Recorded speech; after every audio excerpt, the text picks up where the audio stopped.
রাসূল সাল্লাল্লাহু আলাইহি ওয়াসাল্লাম একদিন ক্ষুধার্ত অবস্থায় বাড়ি থেকে বের হলেন।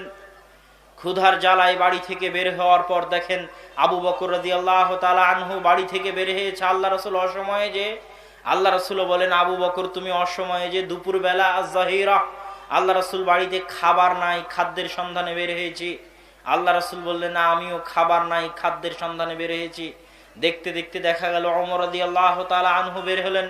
তিনজনই খাবার নাই, খাবারের সন্ধানে বের হয়েছেন। চলতে চলতে এক আনসারীর বাড়িতে, আমি সংক্ষিপ্ত ঘটনা বলতেছি, এক আনসারীর বাড়িতে উঠলেন। আনসারী তাড়াহুড়া করে একটা খাসি বকরি জবাই করলো, রুটি তৈরি করলো, আল্লাহ রাসূলদেরকে খেতে দিল। ওমর আবু বকর রাদিয়াল্লাহু তাআলা আনহুকে খেতে দিল। খাওয়া শেষে আল্লাহ রাসূল বলছেন, আবু বকর সুম্মা লাতুসআলুন্না ইয়াওমাইদিন আনিন নাঈম, আজকে ক্ষুধার্ত অবস্থায় আল্লাহ যে আমাদেরকে খাওয়ালেন, এই নিয়ামত সম্পর্কে কিয়ামতের মাঠে জিজ্ঞাসা করা হবে। আল্লাহু আকবার! কতটা গভীর উপলব্ধি ছিল তাদের। প্রত্যেকটা নিয়ামতের বিষয়ে, আল্লাহর প্রদত্ত প্রত্যেকটা নিয়ামতের বিষয়ে তাদের উপলব্ধি ছিল এত গভীর। আল্লাহ সুবহানাহু তাআলা দুনিয়ার যে নিষ্ঠুর বাস্তবতা, এই নিষ্ঠুর বাস্তবতা বুঝাতে গিয়ে রাসূল সাল্লাল্লাহু আলাইহি ওয়াসাল্লামও বহু হাদিস বলেছেন, আল্লাহ সুবহানাহু তাআলাও বহু আয়াত পেশ করেছেন। রাসূল সাল্লাল্লাহু আলাইহি ওয়াসাল্লাম একটা হাদিসে বলছেন, আনিল মুস্তাওরিদ বিন শাদ্দাদ রাদিয়াল্লাহু তাআলা আনহু থেকে বর্ণিত, তিনি বলেন, রাসূল সাল্লাল্লাহু আলাইহি ওয়াসাল্লাম বলেছেন, মাদ দুনিয়া ফিল আখিরাহ, দুনিয়ার তুলনা আখিরাতের সাথে, দুনিয়ার তুলনা আখিরাতের সাথে এমন যে তোমাদের কেউ সমুদ্রে তার আঙ্গুল ডুবিয়ে দিল, সেই আঙ্গুল উঠানোর পর আঙ্গুলে লেগে থাকা পানি হচ্ছে দুনিয়া, আর সমুদ্র হচ্ছে আখিরাত বা পরকাল। রাসূল সাল্লাল্লাহু আলাইহি ওয়াসাল্লাম একদিন এক বাজারের পাশ দিয়ে অতিক্রম করছেন, তো বাজারে একটা কান কাটা ছাগল পড়ে আছে, বিজাদিয়া সাক্কিন, কান কাটা মরা ছাগল পড়ে আছে। রাসূল সাল্লাল্লাহু আলাইহি ওয়াসাল্লাম সাহাবীদেরকে বললেন, হে সঙ্গী সাথী, আইয়ুকুম ইউহিব্বু আন্না হাযা লাহু বিদিরহামিন, তোমাদের মধ্যে এমন কি কেউ আছে যে এই মরা কান কাটা ছাগলটি 1 দিরহাম দিয়ে ক্রয় করবে? এমন কি কেউ আছে? তখন তারা বলল, মা নুহিব্বু আন্নাহু লানা বিশাইইন, আল্লাহর রাসূল সাল্লাল্লাহু আলাইহি ওয়াসাল্লাম 1 দিরহাম তো বহু দূরের কথা, কোনো কিছুর বিনিময়ে ফ্রিতে দিলেও আমরা এই মরা কান কাটা ছাগলটি গ্রহণ করব না।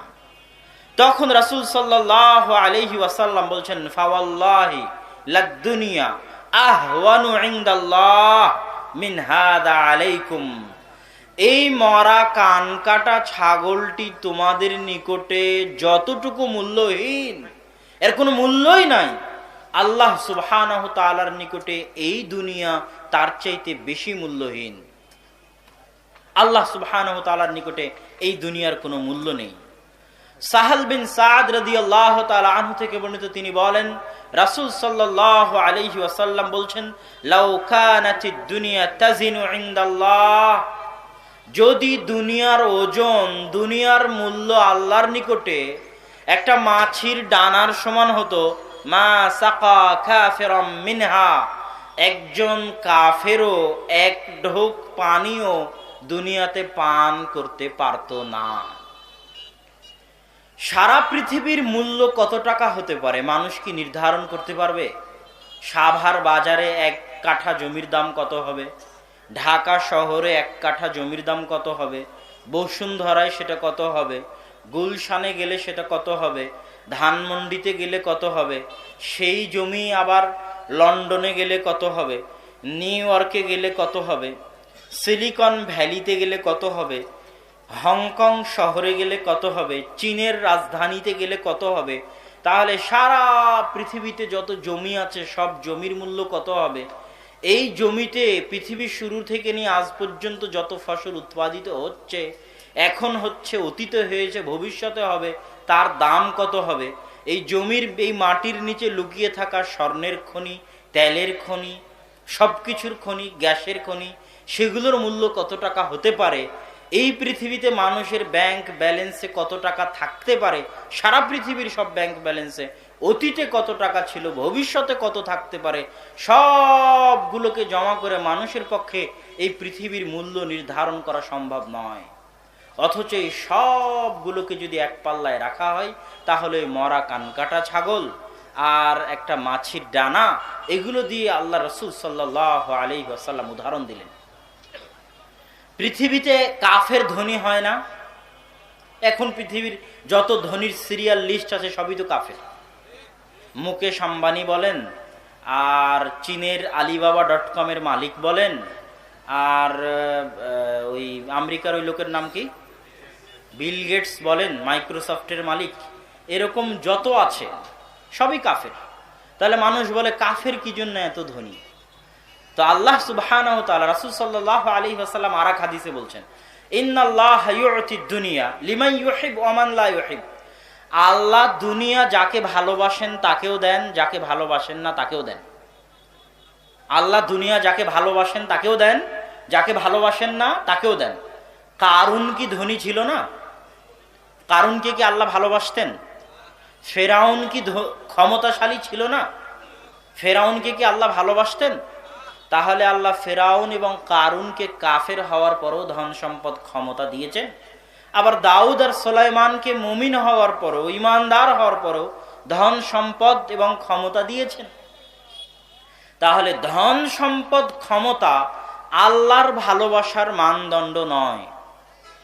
ইউসুফ আলাইহিস সালাতু ওয়াস সালাম আল্লাহর নিকটে কত ভালোবাসার, তিনি নিজে নবী, তার পিতা ইয়াকুব নবী, তার দাদা ইসহাক নবী, তার পরদাদা ইব্রাহিম আলাইহিস সালাতু ওয়াস সালাম নবী, নবীর ছেলে নবীর ছেলে নবীর ছেলে নবী।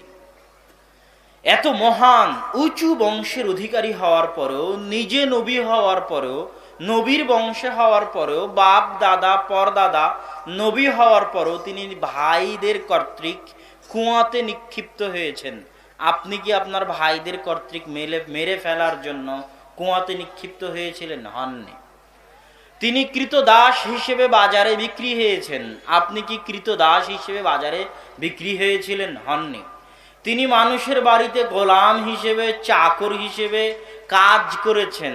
গোলাম, চাকর, আপনার বাড়ির চাকর আর চাকরানি যেমন ইউসুফ আলাইহিস সালাতু ওয়াস সালাম মানুষের বাড়িতে চাকর, তেমন চাকর হিসেবে তিনি মানুষের বাড়িতে বড় হয়েছেন।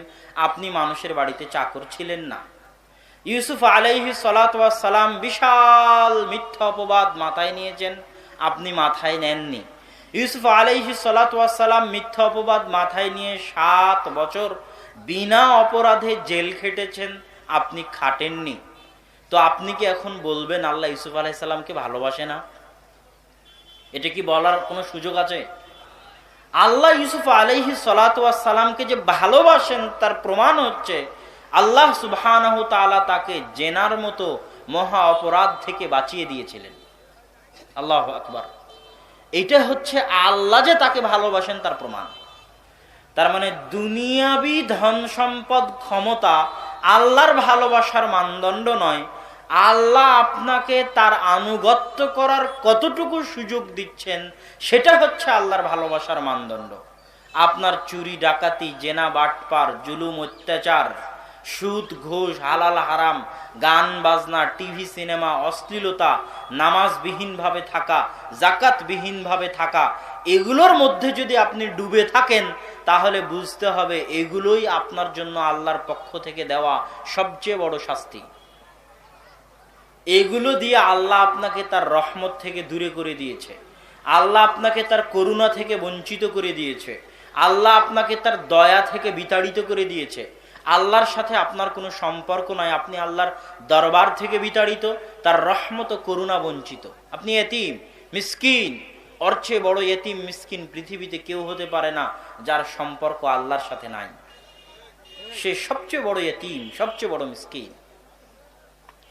সম্মানিত উপস্থিতি, তাহলে দুনিয়ার এই নিষ্ঠুর বাস্তবতা বুঝাতে গিয়ে আল্লাহ সুবহানাহু তাআলা পবিত্র কোরআনে কিছু উদাহরণ পেশ করেছেন যে দুনিয়া কেমন।